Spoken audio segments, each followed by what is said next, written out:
Howdy, Ags. Welcome to Aggie Growth Hacks, the podcast sponsored by the McFerrin Center for Entrepreneurship at Texas A&M that is dedicated to highlighting fast-growing Aggie entrepreneurs, learning how they overcame growth challenges with creative hacks, and connecting them with other entrepreneurs in the Aggie network. I'm your host, Greg Martin, Fighting Texas Aggie class of 2001. And I'm your co-host, Chris Hunter, Fighting Texas Aggie class of 98. Whoop!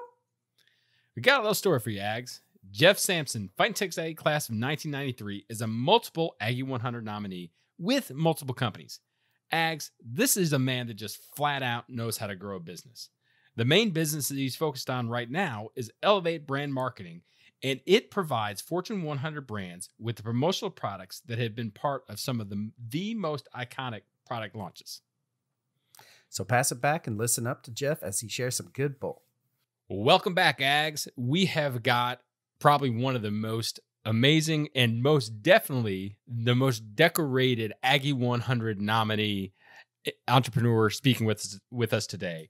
I'd like to introduce to you Mr. Jeff Sampson. He's the CEO of a lot of companies, but most recently is Elevate Brand Marketing, Fighting Texas Aggie class of 1993. Jeff, thank you so much for joining us today. Thank you for having me. Well, we always like to jump right into it, and we always love to share what it is about Texas A&M, what it is about College Station that binds us together. So, Jeff, could you share with us your favorite Aggie memory?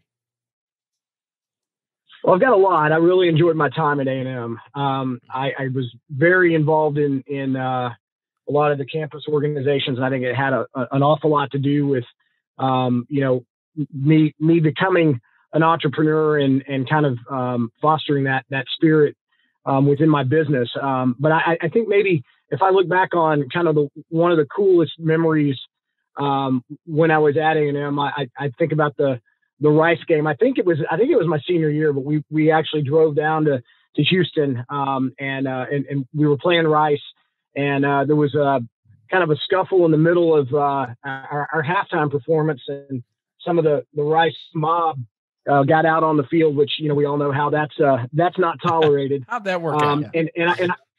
Well, our retaliation was to have yell practice in the middle of the Rice mob performance, which was probably one of the classiest and most outstanding responses I'd ever seen to something like that. So I thought that was a pretty cool way for us to go about, kind of using the fact that we had 50,000 people in their stadium and they had 8,000 people, and it just made it work. So I think about that a lot, when I think about my time there. Nice. I love that. Good. That's so awesome. Right. So why don't you tell us a little bit about Elevate Brand Marketing and, what you're doing with that, and a little bit more about how you even got into that. Yeah, sure. So Elevate Brand Marketing operates primarily in the marketing services space. We focus on brand merchandise and pretty much anything you can use from a merchandise standpoint to run your business. We're focused on Fortune 100 companies, a lot of sports teams. We get involved in a lot of game day giveaways and other items that any company would use to promote their business. From that business, we spun off a couple of other businesses. One of them, the Sourcing Solution, which is a contract manufacturing business that's based in Dallas, but headquartered out of Shenzhen, China. That business really kind of came out of the need for us to get into very specific products that our customers needed, and so we went to Asia to really learn how to get in the contract manufacturing business. And we've had that division there for about 8 years. And another business that developed out of that was a 3PL business, distribution and fulfillment. We've recently gotten into a lot of kitting. With COVID last year, we had to pivot and figure out ways to help our customers connect better with their employees and their customers in the kitting side of that business. And so we've got a 80,000 square foot distribution and fulfillment center in Dallas that goes along with that. And that business really, all of those really started. My first job out of college was at Neiman Marcus, and I was in the corporate sales division. Was recruited from a promotional products company after that, and ultimately just ended up going into business for myself. That's super cool. So Jeff, I've got to ask, maybe you can't narrow it down to one thing, but what's maybe the top 5 coolest products that you've produced and be able to say, man, that's a really good marketing tool? Yeah. God, we've done an awful lot of stuff. I think one of the things that really stands out is a great project. We had an opportunity to work with Anheuser-Busch, one of the World Cup, it's actually when the World Cup was in the U.S. And we actually created a Vuvacella that doubled as basically a yard glass.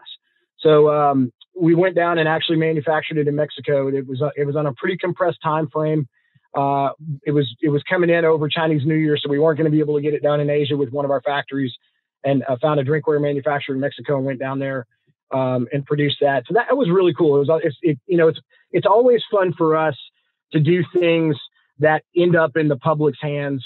We do a lot of game day giveaways for the Dallas Cowboys, and the Dallas Mavericks are a partner. We do a lot of stuff for them. It's really cool to go to a game and see products that we've created or products that we've manufactured on behalf of a team and that being given away. And it was, especially when it's your hometown team that you're helping promote their business. That's really pretty cool. awesome. Yeah. So, not counting this past year, because we know how, COVID has really affected the entire world, but what historically has been your biggest challenge to growth, and how have you hacked it? Man, I think that's always ongoing. I think that the thing that we're really struggling with right now, and it's scale. It's how do we scale the businesses, and we've developed a plan to double the size of our collective business from a top line sales standpoint in the next 2 years, and then hopefully double again 3 years after that.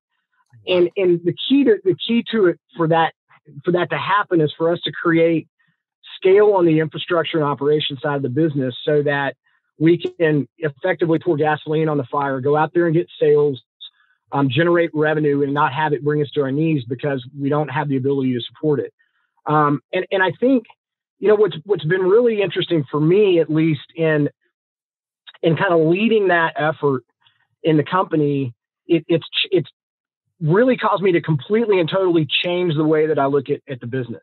When we started the business, I had no idea that we were going to grow to the size, or that we were going to have 3 companies and have an office in China, and an office in Hong Kong, and an office in the Philippines, and a 80,000 square foot distribution center. And all this stuff has kind of grown out of need, where we've had customers that have asked us to do things, and we've responded by basically developing expertise in a particular discipline, and ended up building businesses around it.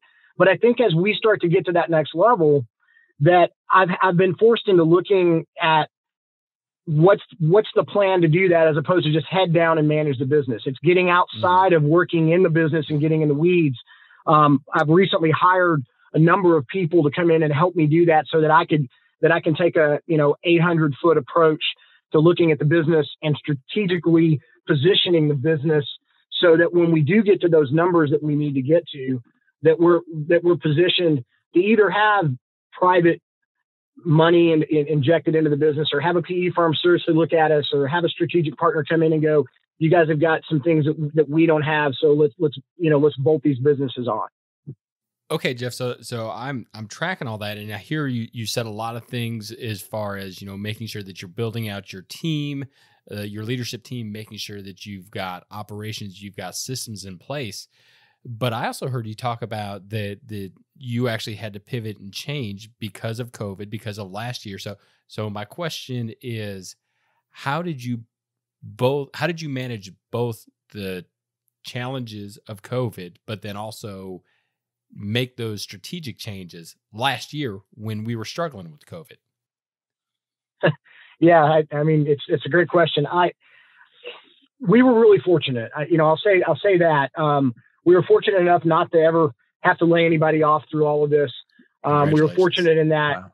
Yeah, thank you. I really, when this all happened, I sat down with our my business partners, and I said, if we can get out of this thing without having to let anybody go, and be basically net zero from an employee standpoint, but even, not lost any ground in the market. I would consider that a win. And I think we will have accomplished that when we look back on this. But what was the, again, I say that we were fortunate. One of the things that we were allowed to do is really continue to operate our businesses. We weren't in hospitality. We weren't a restaurant. We had an essential business in our fulfillment operation. All of our employees pivoted really well to working from their homes in the brand merchandise business. Our employees in China and in the Philippines were able to either work from home, or the businesses were opened back up relatively quickly. And we were able to manage from afar. It was really difficult not being able to go over there and see our employees and physically, be in the offices when we have been on a pretty regular basis up until last year.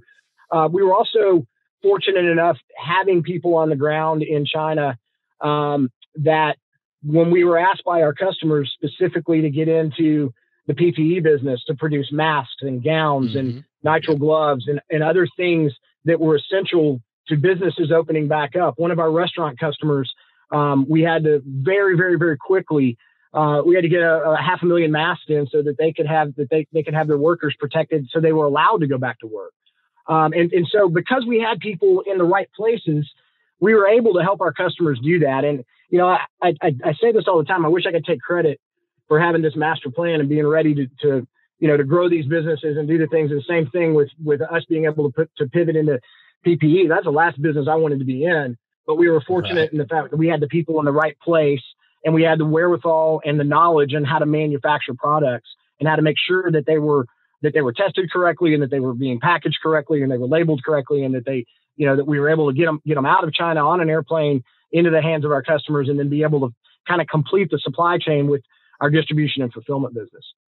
Wow. So something that you didn't even think of as a competitive advantage really played out to be one last year. Absolutely. So, obviously it sounds like you very much have a solid grasp of your business as well as, your industry. So what do you see coming around the bend on your industry? What are some of the future trends that are happening, and how can you take advantage of those? Yeah. So this goes back a little bit to what you guys asked, in the previous question there. And that is that I firmly believe that in not only in our industry, but also in the economy, that we are going to see a massive pickup in the next 2 to 3 years, that we're going to have an opportunity to just go gangbusters in our business as it relates to marketing materials and marketing services, and being able to provide experiences for our clients and help them use merchandise to enhance those experiences and engage with their customers and their employees.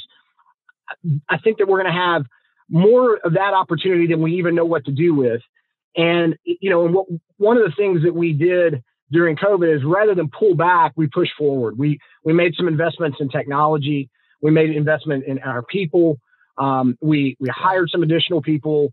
We've looked at what other resources that we need to have in place, so that when those opportunities come, maybe some of our competitors aren't going to be ready for that because they spent the last year hunkering down, and we're going to pick up business. And we potentially also are going to be in a situation where we can go buy a business. So we could have a couple of small businesses in our space that maybe they've got a really good book of business and they've got a great sales team, but operationally they're not really sound. And we've got that operation in place to be able to support some salespeople that can come on and pick up, that we could pick up and pick up a book of business that maybe we don't have the opportunity to get to today. It's all about looking at your business from that strategic level and saying, how can I build the operations and the systems to be able to have it, and then just put the right people and pour gas on it and execute. You got it. That's exactly right. So with that being said, Jeff, what is Elevate Brand Marketing's BHAG? Where do you want to be in 10 years? Is it just top line sales, or is there something else that y'all as a team are looking at and saying, there's our goal?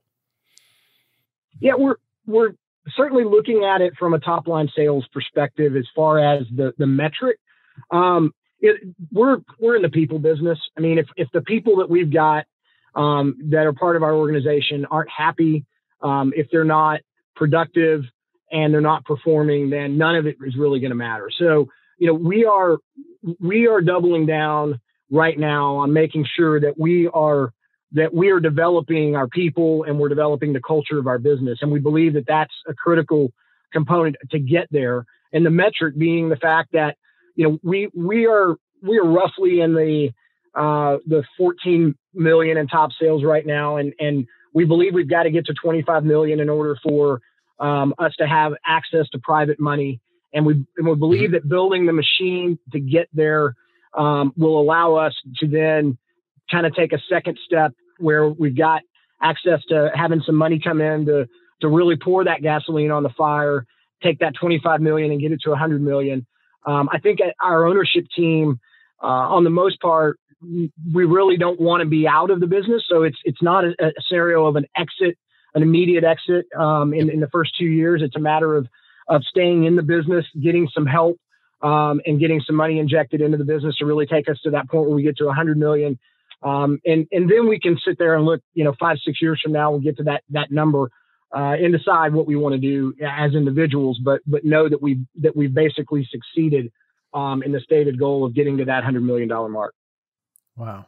That's amazing. Honestly, that's a huge BHAG, big, hairy, audacious goal to get to. As you were kind of telling your story and telling about what you do, so how do you integrate with the marketing and the branding division or individuals for like a Budweiser or the Mavericks or whatever? I mean, it's got to be more than just, hey, they say, hey, here, we want this product and you source it. But branding is so ingrained. You guys need to understand what their brand is trying to achieve and stuff. So how do you mesh that? Yeah, it's a great question. So there's obviously different levels of involvement in the brand teams within these companies. There are occasional times, which I prefer not to be in this situation, but at the end of the day, there's times when the client knows exactly what they want, and we really are just serving a procurement function. At that point, we're not really any more competitive than anybody else is, unless it's something that's unique or they're asking us to make something that's proprietary, in which case it then becomes a manufacturing project instead of just a production and printing project. We always really, really try to get at the core, try to get into the strategy of what our client is trying to accomplish. So if it's Anheuser-Busch, I want to know what their new product launches look like. I want to understand what the strategy is for the upcoming year, what their focus is going to be on. This year's focus was on seltzer. So I want to know that. We want to be involved at the level where they're talking to us about what their goals are and trying to, so that we can then try to give them solutions, not just product. Because as soon as we start talking about solutions, now we're consulting. Now we're involved in the conversation. We're a resource. We're not just a vendor. So it's not always easy. I mean, you've got some clients that aren't, frankly, some clients don't know. I mean, which is really scary. You're dealing with a Fortune 100 client.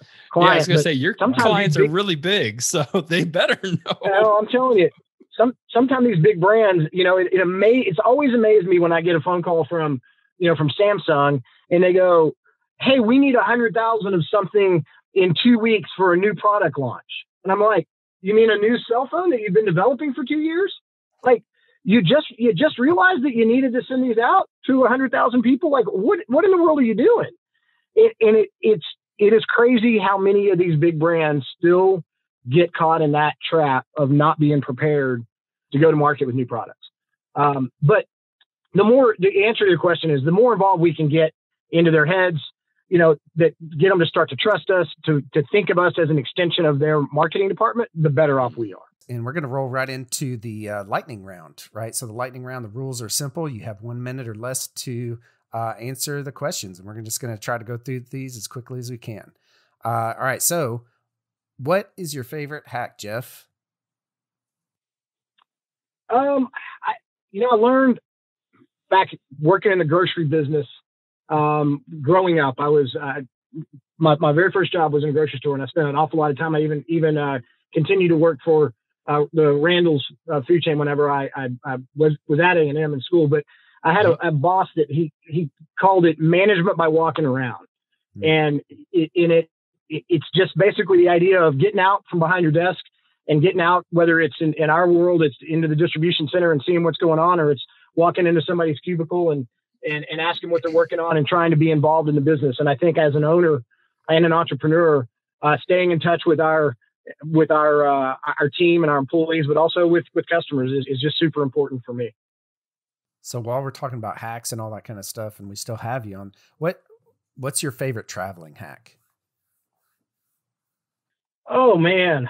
I'm probably a horrible one. I probably drink way too much when I'm traveling. So, that sounds like a good hack. That's not what you're supposed to do, especially if you're trying to recover. Part of it, I think I get kind of in routines. I travel an awful lot. I'm normally, putting more than 100,000 miles in the air a year.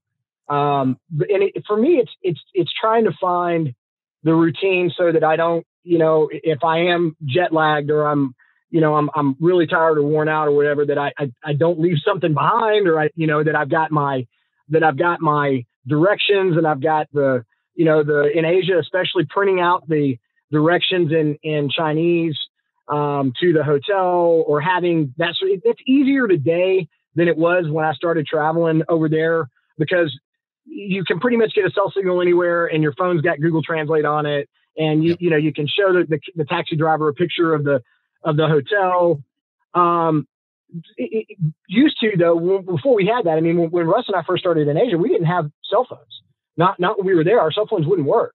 So we actually got separated one time, and that caused us to actually go through a routine of what we were going to do if that ever happened again, and like how we would ultimately find each other. Because it never occurred to us, because we're so used to just being able to get on our cell phone here. Right. Right. But I think for me, it's just trying to be organized and just kind of having my together, because you get travel and you can lose an awful lot of productive time if you don't. Mm-hmm.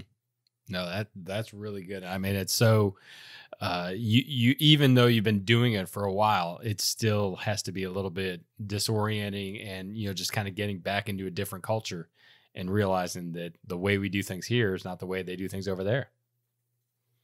Oh, it's I'll tell you, it's bigger than that. Part of it is understanding, and you got to remind yourself that you're in their country, and there's certain cultural things, and there's certain behaviors that aren't going to be accepted. That you've got to be, especially in China. You're still in a communist country, and on the most part, I've never really been worried, but you still have got to realize that every single thing that you do is on camera in that country. They know where we are every time that we take a step. And so, you got to be aware of that. I mean, I see people over there, Westerners acting like idiots. And I'm like, I'm just always thinking to myself, just be careful about where you are and what you say and when you do it. That's right. You are a guest here.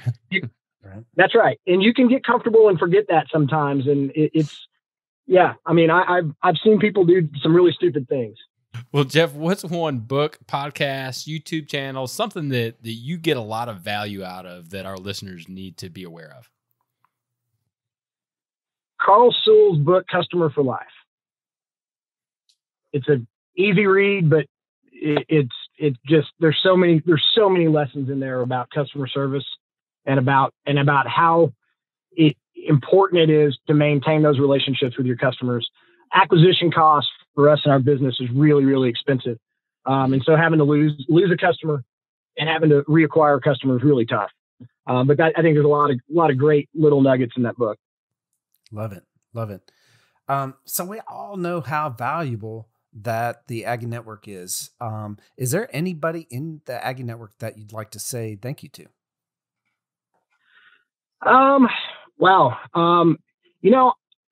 There's not a particular person.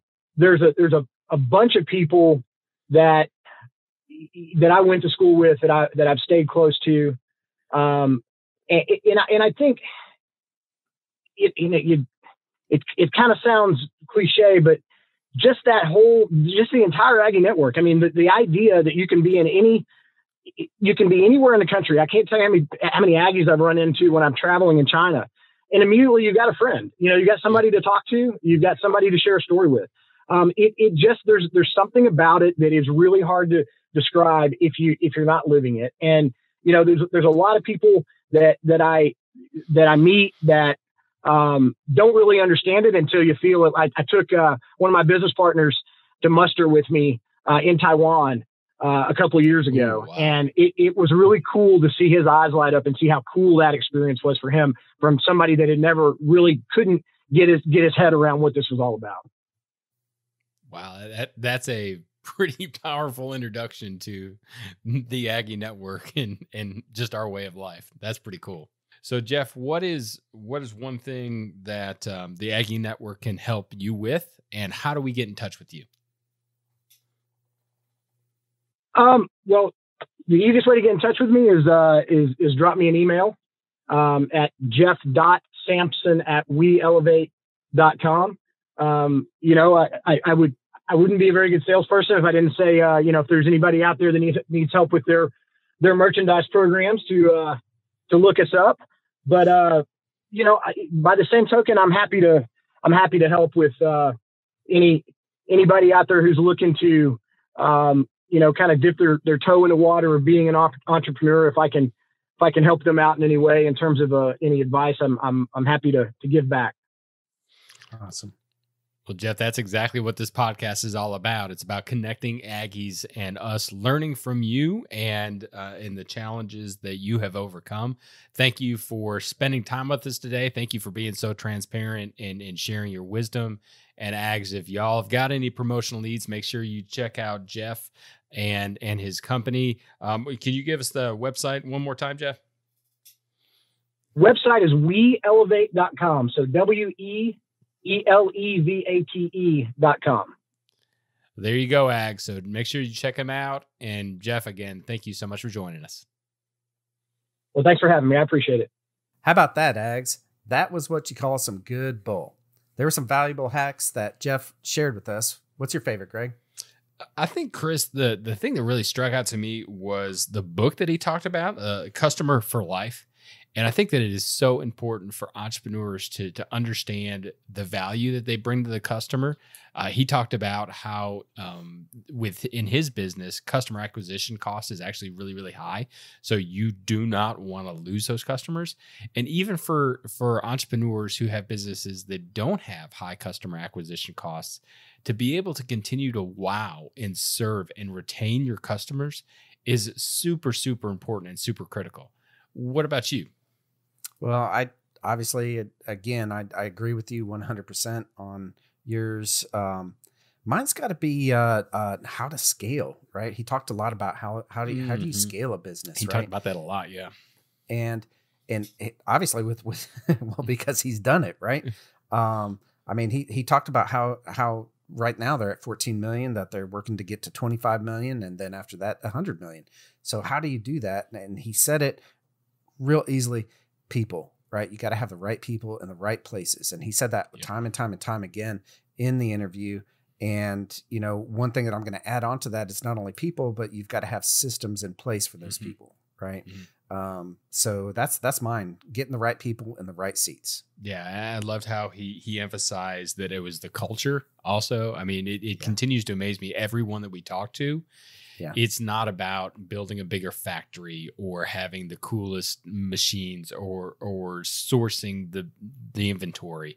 It's about building the people and the culture. And that is what is going to take you to growth and achieve your goals.